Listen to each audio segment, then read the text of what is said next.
एक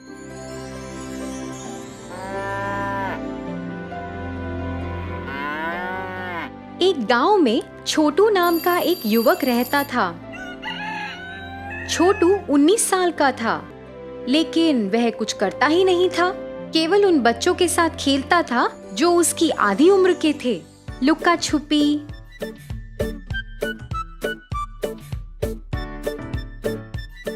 पटकना और 7 पत्थरों के साथ अन्य बच्चों का खेल खेलता था।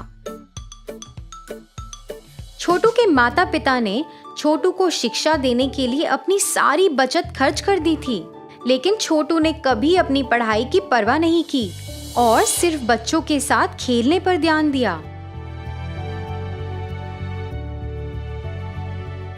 अपने व्यवहार के कारण उसके माता पिता उसके भविष्य के बारे में चिंतित थे। एक दिन गांव में बहुत बड़ा केलों का व्यवसाय खोला गया।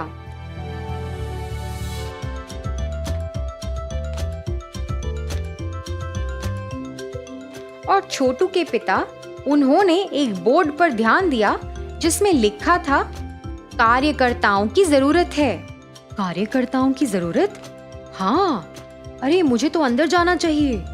इस नौकरी के बारे में मुझे बहुत कुछ जानना है। उसने ऐसा सोचा और केले की दुकान के अंदर चला गया। अंदर जाते ही उसने देखा कि 1-2 लोग लाइन में खड़े हैं और एक एक कर केलों की टोकरियां लेके जा रहे हैं। जैसे ही सभी ने टोकरियां लेना पूरा किया, सभी ने जगह छोड़ दी। राकेश ने उस टेबल के सामने दुकान के मालिक को देखा और सीधे उसके पास गया ताकि नौकरी के बारे में पता चल सके। जैसे ही वह उसके करीब गया, उसने पहचान लिया कि मालिक उसके सबसे करीबी दोस्तों में से एक है। अरे राकेश, तुम कैसे हो यार? हमें मिले हुए कितना समय हो गया। हाँ यार, अच्छा हूँ। तुम कैसे हो? तुम इतने अमीर कैसे हो गए यार? शुरू में मैं भी इसी तरह केले के कारोबार में शामिल हुआ था। मैंने अपनी तनख्वाह बचाई। उस बचत के साथ मैंने एक छोटी सी जमीन खरीद ली। उस जमीन पर केले के पेड़ उगाने शुरू कर दिए। अपने खेत में पूरे दिन के काम के बाद मैं बचा कर खर्चा करता था। मैंने अपनी नौकरी के साथ अपने खेत का प्रबंध भी किया। उस जमीन पर केले के पेड़ उगाने शुरू कर दिए।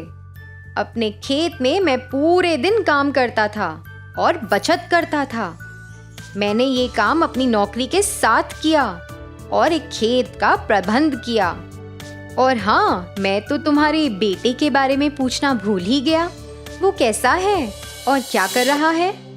जैसा कि पटेल ने पूछा, राकेश ने अपने बेटे और उसके व्यवहार के बारे में सब कुछ बता दिया। छोटू के बारे में पता चलने के बाद पटेल ने राकेश को अपने बेटे को केले के कारोबार में काम करने का सुझाव दिया। राकेश अपने बेटे को नौकरी के बारे में बताने के लिए इंतजार कर रहा था। जब राकेश पटेल की दुकान से आया तो वह अपने बेटे को इस नौकरी के बारे में बताने का इंतजार कर रहा था। जैसा कि उसने इंतजार किया, कुछ देर बाद छोटू कुछ अन्य बच्चों के साथ आया। राकेश ने गौर किया और उसके पास गया। छोटू, मुझे बात करनी है। क्या पिताजी, मैं इतना थक गया हूँ, कल बात करेंगे। मुझे बहुत महत्वपूर्ण बात करनी है। चलो यहाँ आओ। ठीक है, बोलो, मैं यहीं से सुनूंगा। मैं जो बात तुमसे करने जा रहा हूँ वो केवल सुनने की नहीं है। तुम्हें काम भी करना है। तुम्हें नौकरी करनी पड़ेगी। अपनी उम्र तो देखो, तुम्हें पैसा कमाना है। तुम्हें उन बच्चों के साथ नहीं घूमना चाहिए जो तुमसे 10-15 साल छोटे हैं। हाँ, पिताजी, आप मुझसे क्या काम करवाना चाहते हैं? तुम्हें केला बेचना होगा। जितना तुम बेच सकते हो उतने केले तुम प्राप्त करो। छोटू ने यह सोचना शुरू कर दिया कि उसके पिता ने क्या कहा। उसे लगा रोज केले खरीदने के लिए उसके पास आएंगे, तो उसने सोचा कि काम करना चाहिए। ओह, तो सिर्फ केले बेचने हैं? यह तो बहुत ही आसान है। मेरे मित्र रोज मुझसे केले की खरीदारी करने के लिए काफी हैं। हाँ, चलो देखते हैं। कल सुबह 8 बजे चौथी गली में जाना। वहाँ तुम केले की एक बहुत बड़ी दुकान देखोगे। वहाँ जाकर अपना नाम बताना। अगले दिन छोटू अपने पिता की बात मानकर वहाँ गया। जैसे ही छोटू केले की दुकान में पहुँचा, पटेल ने उसे देखा और सोचा, छोटू तो एक लड़का है जिसके पास केले से भरे 3 टोकरे बेचने की क्षमता है और वह उसे केले की 3 टोकरियां देता है। छोटू, तुम्हें 150 रुपए मिलेंगे यदि तुम इन सब को 300 रुपए में बेचते हो तो। पटेल ने ऐसा कहा और उसे साइकिल दे दी। छोटू केले की 3 टोकरियों के साथ साइकिल पर गया। जब वह साइकिल से जा रहा था तो उसने केले बेचने के लिए कुछ आवाज नहीं निकाली।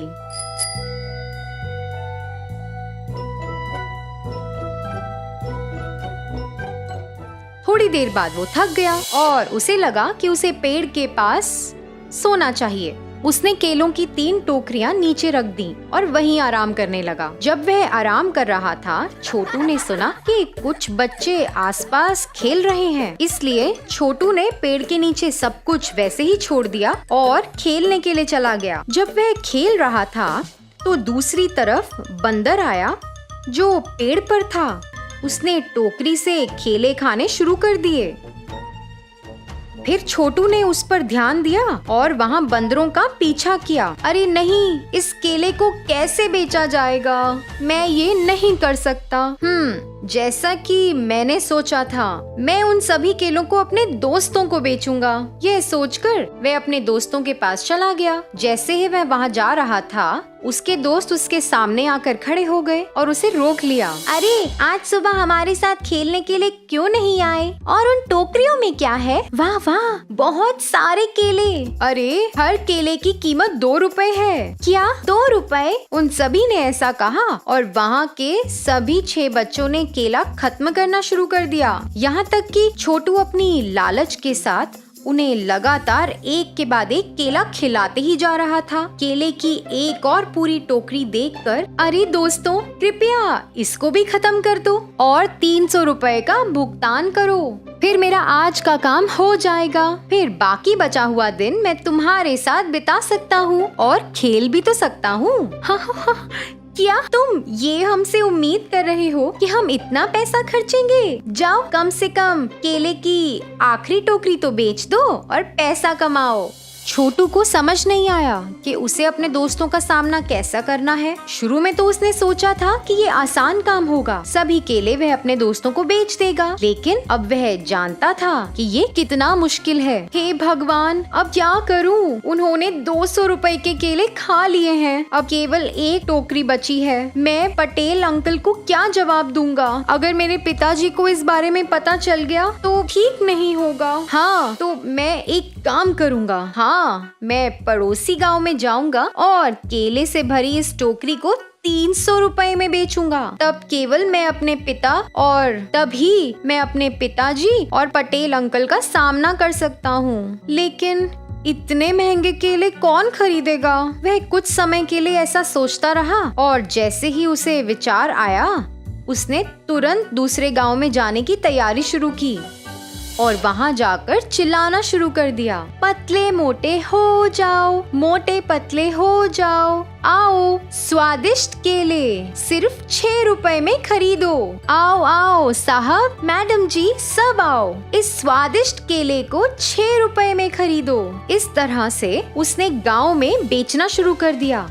यहाँ तक कि छोटू की बात सुनकर गांव वालों ने उसकी बात का विश्वास किया और सभी पतले और मोटे लोग 6 रुपए के केले खरीदने के लिए आ गए। इस तरह छोटू ने केलों को 300 रुपए में बेच दिया और पटेल साहब के पास चला गया। जैसा कि पटेल ने उम्मीद की और छोटू पर विश्वास किया, वह केले की टोकरी को बेचने में सफल हो गया। उसी तरह से छोटू ने अपना काम किया और पैसे लेकर आ गया। इस बात से पटेल बहुत खुश हुआ और छोटू की प्रशंसा की। छोटू को एहसास हुआ कि उसने इतना काम किया और पैसे भी कमाए। इस वजह से उसने उन बच्चों के साथ समय बिताना छोड़ दिया। उसने अपना समय बर्बाद नहीं किया और उसने मन लगाकर काम करना शुरू किया।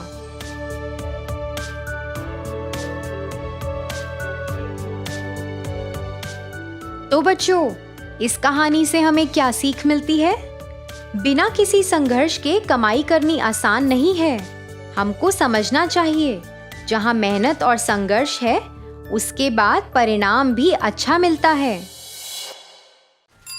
अंजनापुर नामक एक सुंदर गांव था। उस गांव में चंटी नामक एक आदमी एक छोटे घर में रहता था। वो घर के यहाँ ही सब्जियों को उगा के उन्हें गांव में बेचता था। वो बहुत ही अच्छा इंसान था और इतना ही नहीं, उसे तरबूज से बहुत प्यार था, इसलिए वो हमेशा तरबूज बहुत खरीदता था। एक दिन वो सब्जियों को मार्केट में बेचने गांव जाता है। सब्जियां सब्जियां, ताजा ताजा सब्जियां, आइए बाबू आइए, घर पे उगाए हुए ताजा ताजा सब्जियां हैं, जल्दी आइए बाबू। उसकी बातें सुनकर वहां से गुजर रही एक औरत उसके पास जाती है। 1 केजी टमाटर दे दो बाबू। जी मेम साहब। ऐसे वो टमाटर उस औरत को दे देता है। इतने में उसे कहीं और से एक आवाज सुनाई देती है, तरबूज तरबूज, ताजा ताजा तरबूज, मीठा मीठा तरबूज, एक तरबूज का सिर्फ 50 रुपए, आइए बाबू आइए। अरे लगता है यही कहीं तरबूज कोई बेच रहा है, मुझे जल्दी वहां जाना होगा और पता लगाना होगा कि कौन तरबूज बेच रहा है। ये सोचकर वो अपने आसपास देखते रहता है। इतने में उसे दूर में एक आदमी दिखाई देता है जो तरबूज बेच रहा है। गर्मी का मौसम आ गया, तो इसका मतलब ये है कि मेरे पसंदीदा तरबूज वापस आ गए हैं। मुझे बिना देरी के जल्दी वहां जाकर तरबूज खरीदना होगा और आज से हर रोज मैं तरबूज खरीदूंगा। हाँ, ये फैसला करके वो खुशी खुशी उस तरबूज की दुकान की ओर बढ़ने लगता है। एक तरबूज का सिर्फ 50 रुपए है साहब, लीजिए। 2 तरबूज 80 में दे दोगे? जी साहब लीजिए। ये कह के वो आदमी उसे 2 तरबूज देता है। तरबूज खरीदने की खुशी में चंटी ये भी भूल जाता है कि उसके खुद के सब्जियां हैं और वो खुशी खुशी दुकान बंद करके उसके घर चले जाता है तरबूज खाने। तरबूज से बहुत लगाव होने के कारण वो हर रोज सब्जी बेचकर आए हुए पैसों को सिर्फ तरबूज खरीदने में लगा देता था। उसी समय में गांव के सारे अमीर लोग इस डर में जी रहे थे कि अगली बार किसके घर में चोरी होगा, क्योंकि उस समय में चोर बहुत थे और अमीर लोगों के घर में बहुत चोरी करते थे। एक दिन एक अमीर आदमी की पत्नी कीर्तना चोर और चोरी के बारे में सोचते हुए इधर उधर घूमती रहती है। इतने में उसे चंटी दिखाई देता है तरबूज लेके जाते हुए। उसे देख वो सोचती है, अरे इस आदमी का घर तो इस गांव में सबसे छोटा है। अगर मैं अपने गहने, सोना और जेवर इसके घर में डाल दूं तो किसी को शक भी नहीं आएगा और किसी को कभी भी पता नहीं चलेगा। इसके छोटे घर में तो चोर भी नहीं घुसेंगे, तो मेरे गहने सारे सुरक्षित रहेंगे। और क्योंकि ये आदमी अकेले रहता है, मुझे इसके घर में गहने डालने और निकालने में भी कोई दिक्कत नहीं होगा और मुझे उस चोरों के बारे में चिंता करने की कोई जरूरत नहीं पड़ेगी। जैसे ही वो चोर यहाँ से चले जाएंगे, मैं अपने गहने, सोना और जेवर उससे वापस ले लूंगी। हाँ, यही अच्छा तरकीब है। इस सब के होने के बाद जब मैं अपने गहने और जेवर अपने घर वापस लेके जाऊंगी, तब मैं अपने पति को बताऊंगी। मुझे ये सब सुबह के समय में करना होगा, जब चंटी उसके घर से बाहर सब्जी बेचने जाएगा। तब किसी को कोई शक नहीं आएगा, यहाँ तक कि उसे खुद भी पता नहीं चलेगा।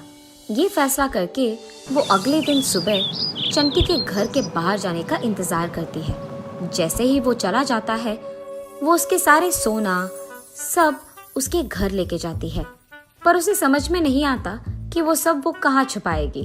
हाँ, मैं इस सब को एक बड़े डिब्बे में डालकर जमीन के नीचे छुपाऊंगी, ये फैसला करती है। तब वो उसके फैसले के मुताबिक जमीन में खोदकर उसमें ये बड़ा डिब्बा डालकर उसमें उसके सारे सोना सब कुछ भर के उस डिब्बे को बंद करके उस पे मिट्टी डालकर उसके जमीन के टाइल्स को वो वापस लगा देती है। उसके बाद वो वहाँ से चले जाती है। ऐसे बहुत दिन बीत जाते हैं। हर रोज की तरह एक दिन जब चंटी तरबूज खरीदकर उसके घर आता है, तो उसे कहीं नीचे रखने की जगह देखता है। इतने में उसके हाथ से वो तरबूज नीचे गिरकर टूट जाता है और उसके साथ ही जमीन का टाइल भी टूट जाता है। अरे रे, मेरा तरबूज टूट गया। एक और तरबूज खरीदने के लिए मेरे पास पैसे भी नहीं हैं। अब मैं क्या करूं? ऐसे गम में वो तरबूज के टुकड़ों को और उसके नीचे टाइल के टुकड़ों को फेंकने के लिए इकट्ठा करता है। अरे ये क्या? टूटे हुए इस टाइल के नीचे मिट्टी पर हाथों का निशान है। क्या सारे टाइल्स के नीचे ऐसे ही हाथ के निशान होंगे? खोलकर देखना ही बेहतर होगा। ये फैसला करके वो उसके बगल के टाइल को भी निकाल कर देखता है, पर उसके नीचे मिट्टी पे हाथ के निशान नहीं होते हैं। ये देख वो आश्चर्यचकित होता है। अरे ये क्या, एक टाइल के नीचे हाथ के निशान और दूसरे टाइल के नीचे कुछ भी नहीं। ये सोचते हुए जब वो मिट्टी को इधर उधर करता है तो उसे एक डिब्बा नजर आता है और उसे देख वो दंग रह जाता है। ये इतना बड़ा डिब्बा कहाँ से आया होगा? मैंने तो नहीं रखा इसे यहाँ। ये सोचते हुए वो उस डिब्बे को बाहर निकालने की बहुत कोशिश करता है, पर उतनी कोशिश के बावजूद वो निकाल नहीं पाता है। हार मानकर वो डिब्बे को खोल ही लेता है। डिब्बे के अंदर सोना, जेवर और गहने देख वो एकदम चौंक जाता है। बाप रे, इतना सारा सोना मैंने तो अपनी जिंदगी में कभी नहीं देखा है, और ये सब मेरे घर के नीचे मिलना तो एकदम आश्चर्यचकित है। ये सब देखकर तो मुझे विश्वास ही नहीं हो रहा है कि मेरे घर के नीचे ये सब मिला है। तरबूज नीचे गिरने के कारण ही मुझे इसके बारे में पता भी चला है, वरना शायद कभी पता नहीं चलता। इन पैसों के साथ तो मैं आराम से जी पाऊंगा। मुझे सब्जी बेचने की कोई जरूरत नहीं पड़ेगी और मेरा मनपसंद तरबूज मैं हर रोज खरीद पाऊंगा। लेकिन अगर मैं एक ही बार में बहुत सारे तरबूज खरीदूंगा तो लोगों को मुझ पे शक आ जाएगा। इसलिए मुझे इन पैसों को ध्यान से खर्च करना होगा। और इतना ही नहीं, मुझे इस डिब्बे को यही जमीन के नीचे ही रखना होगा, ताकि कोई अगर मेरे घर आए भी तो उन्हें शक तो नहीं होगा। ये फैसला करके वो कुछ पैसे उस डिब्बे से लेकर उस पे वापस टाइल लगाकर तरबूज खरीदने जाता है। तब से वो हर रोज सब्जियों को बेचना बंद करके सिर्फ तरबूज खरीदते हुए खुशी खुशी जीता है। ऐसे बहुत दिन बीत जाते हैं। एक दिन वो पैसे लेकर तरबूज खरीदने दुकान जाता है। अरे आज तरबूज बहुत कम दिख रहे हैं, क्या बात है? गर्मी का मौसम खत्म होने वाला है ना भाई साहब, इसलिए तरबूज कम ही दिखेंगे ना। अब ज्यादा उगाएंगे भी नहीं कोई भी, तो इनका मिलना कम हो जाएगा। अरे हाँ, अगर गर्मी का मौसम खत्म हो गया तो मैं अब तरबूज खरीद नहीं पाऊंगा, इसीलिए एक तो नहीं बल्कि सारी तरबूज खरीदूंगा मैं। कम से कम इन सारे तरबूजों को तो खा पाऊंगा। आप यही रुकिए भाई साहब, मैं अभी घर जाकर कुछ और पैसे लेकर आऊंगा। इस सारे तरबूजों को मैं ही खरीदूंगा, आप किसी को ये तरबूज नहीं बेचेंगे, ठीक है? अपने चारों ओर देखे बिना चंटी ये कहकर वहाँ से जल्दी चले जाता है। ये सब वही मौजूद एक अमीर आदमी सुन लेता है। हाँ, सब्जियां बेचकर आए हुए पैसों से एक तो तरबूज खरीदने वाले चंटी के पास इतने सारे पैसे कहाँ से आ गए कि वो सारे दुकान में मौजूद तरबूज खरीद पाए? दाल में कुछ तो काला है, इसलिए मैं इसका पीछा करके इसके घर तक जाऊंगा और देखूंगा कि इसे इतने सारे पैसे कहाँ से आ रहे हैं। उसके फैसले के मुताबिक ही वो चंटी को दिखे बिना उसका पीछा करके उसके घर पहुंचकर खिड़की से वो जो भी कर रहा है देख लेता है। इसका घर दिखने में इतना छोटा है, मगर इसके घर के अंदर इतने बड़े डिब्बे में बहुत सारा सोना और पैसा है। ये मुमकिन कैसे हो सकता है? उसे इतने सारे पैसे कहाँ से मिल रहे होंगे? लगातार पैसे निकालने के बाद भी वो डिब्बा बिल्कुल भरा दिख रहा है। मतलब क्या वो एक जादुई डिब्बा है? इसके घर के बाहर जाने के बाद मुझे तुरंत उस डिब्बे को खोलकर देखना ही होगा। थोड़ी देर बाद उस डिब्बे से पैसे लेकर चंटी तरबूज खरीदने दुकान जाता है और उसके जाने के तुरंत बाद अमीर आदमी चंटी के घर में घुसकर उसके डिब्बे को खोलकर देख लेता है। उतने सारे पैसे को देख वो बहुत खुश हो जाता है और उस डिब्बे को उठाने की बहुत कोशिश करता है, पर डिब्बा भारी होने के कारण नहीं आता है। जितना भी कोशिश करूं, इस डिब्बे को मैं उठा नहीं पाऊंगा। इससे बेहतर यही है कि इस सारे पैसे को मैं लेकर जाऊं यहाँ से। इसलिए वो एक के बाद एक सोने को और पैसे को उठाते लेते जाता है, लेकिन बहुत सारे पैसे और गहने लेने के बाद भी उस डिब्बे में और भी बचकर रहना देख वो चौंक जाता है और दंग रह जाता है। जरूर ये कोई जादुई डिब्बा है, इसीलिए मैं इसे उठा भी नहीं पाया हूँ। और ऐसे ही एक के बाद एक पैसों को और गहनों को लेकर जाऊंगा तो वो चंटी घर आ ही जाएगा। इसीलिए उसके घर आने से पहले ही मुझे उसके पास लेकर एक सौदा बनाना होगा कि उसका घर मेरा हो जाए और मेरा उसका। तब मुझे ये जादुई डिब्बा में मिल जाएगा और इस गांव में सबसे ज्यादा अमीर बन जाऊंगा मैं। ये फैसला करके वो वहां से तुरंत तरबूज की दुकान जाता है चंटी से मिलने। चंटी, मैं सिर्फ इस दुकान के ही नहीं बल्कि बाहर से भी तरबूज मंगाकर तुम्हें दे दूंगा और साथ ही मेरा बहुत बड़ा घर भी तुम्हें दे दूंगा। इस सब के बदले में मुझे सिर्फ तुम्हारा घर चाहिए, वो मेरे नाम कर दो और मैं अपना घर तुम्हारे नाम कर दूंगा। अगर तुम नहीं माने तो मैं ऐसा करूंगा कि तुम्हारे पास रहने के लिए घर भी नहीं होगा। सोचकर मुझे जवाब दो। इस गांव में सबसे अमीर आदमी तो यही है, ये कुछ भी कर पाएगा, इसलिए बेहतर यही है कि मैं इसकी बात मान लूं और सौदा कर लूं। मैं इसका घर ले लूंगा और मेरे घर में जो पैसे और सोना मौजूद है वो सब मैं छोड़ दूंगा, क्योंकि मेरे पास कम से कम एक घर तो होगा। उसी घर में मैं सब्जियां उगाकर अपना काम कर सकता हूँ और उसी पैसों से मैं तरबूज खरीद पाऊंगा। यही मेरे लिए अच्छा है। साहब, आपके कहे के प्रकार ही मैं करूंगा। मैं आपका घर ले लूंगा और आप मेरा ले लीजिएगा।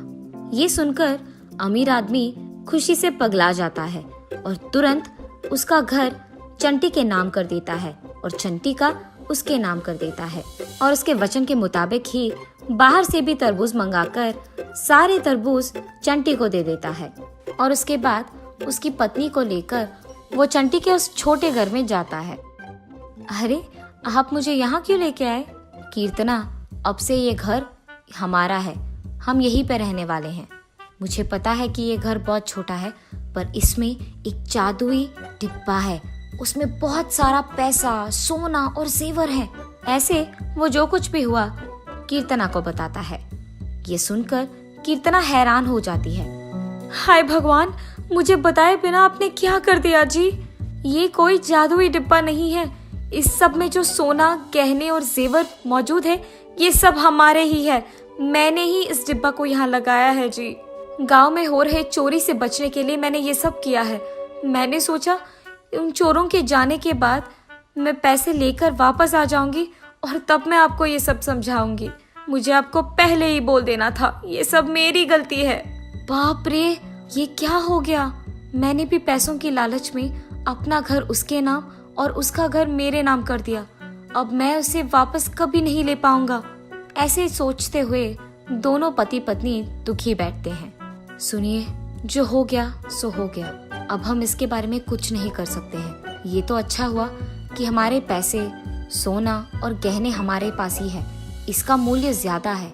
कम से कम अब आप लालची मत बनिए और सोच समझकर फैसले लीजिए, और मैं भी आपको बिन बताए कुछ भी नहीं करूंगी। ये फैसला करके दोनों हार मानकर उनके पास मौजूद पैसों से एक और बड़ा घर खरीदकर उसमें रहना शुरू करते हैं। और जब भी वो चंटी को देखते हैं दुख से निराश होते हैं, और दूसरी तरफ चंटी उसके बड़े घर में खुशी से रहते हुए, सब्जी उगाते हुए और उन्हें बेचते हुए खुशी खुशी जी लेता है।